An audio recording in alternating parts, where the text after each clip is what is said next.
Welcome to The Explainer. Today we're tackling one of the biggest challenges facing education. Well, ever. How do we make sure learning is actually happening when AI can spit out a perfect essay in just a few seconds? We're going to dive into the work of Professor Munir Gahar-Babar to figure this out. So let's just jump right in with the big question. What if a student could produce a flawless essay without learning a single thing? And this isn't some hypothetical sci-fi question anymore. It's the reality we're living in, and it's shaking the very foundations of higher education. You see, for centuries, we've had this really simple proxy. If a student turns in a good essay, that must mean they're thinking well. That link, that fundamental assumption, is now completely broken.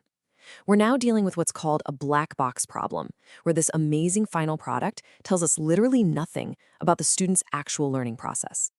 And let's be clear, this is so much more than just a new tool. It's what experts call an agentic disruption. Think about it like this. A calculator helps you with math, but AI can just do the math for you. This creates a wicked problem, a situation so complex that our old ways of checking work, of defining quality, are pretty much obsolete. So what happens if we just wait and see? Well, the stakes couldn't be higher. Doing nothing, or not enough, creates what's being called a validity gap, and it's a crisis that threatens the credibility of the entire system.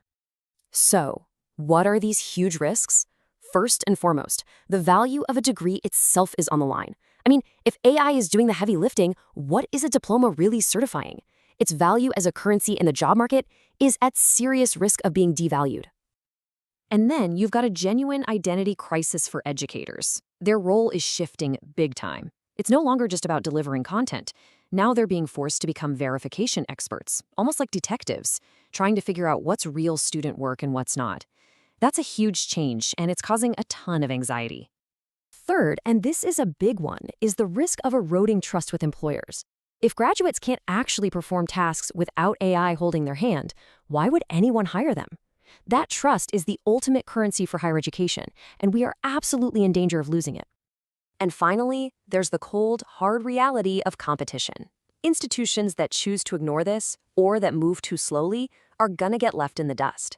Agile, AI-first competitors will pull way ahead, and the old guard risks becoming totally irrelevant. It's a classic case of adapt or die. So, what's the solution? Where do we even begin? Well, it all starts with a radical shift in mindset, and this quote just nails it.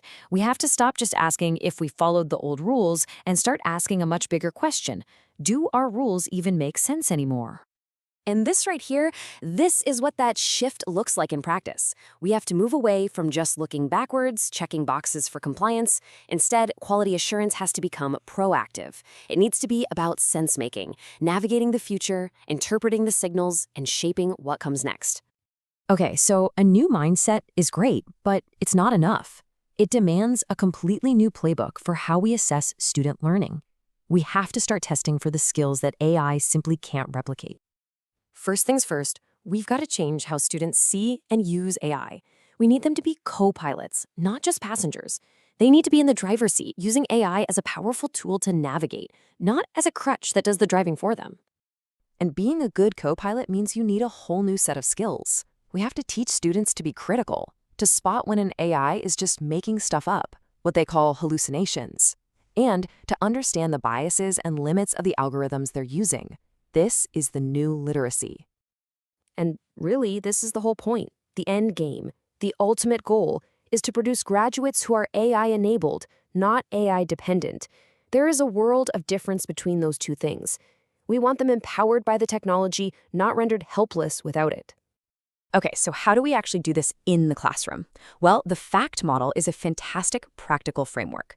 It's a smart blend of old and new. You test the fundamentals without AI. In a closed book exam. Then you have them use AI to tackle complex, applied problems. You test their conceptual understanding through real human conversations.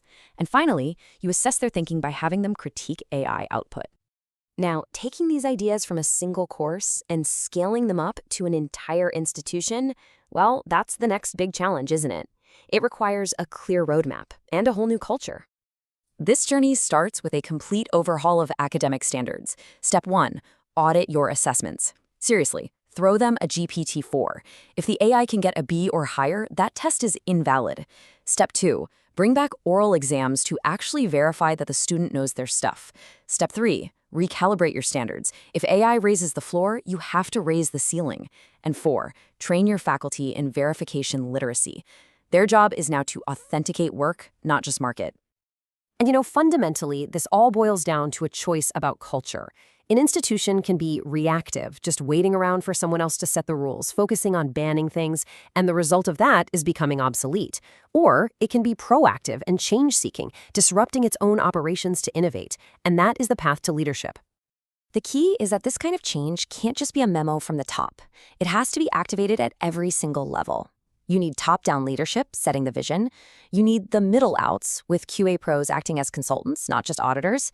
And you absolutely need bottom-up energy, creating safe sandboxes where faculty can experiment and figure out what actually works. And when you get all these pieces moving together, what's the result? You get this, an assurance of mastery that truly preserves academic integrity. We're talking credible degrees, graduates with the skills employers actually need, and confident stakeholders all around. So in the end, the rise of AI isn't just a threat that we have to manage. It's a genuine, once-in-a-generation opportunity to build a better, more relevant, and frankly, a more effective system of higher education. The future isn't about waiting for that change to happen to us. It's about leading it. The only question left is, how will we choose to lead?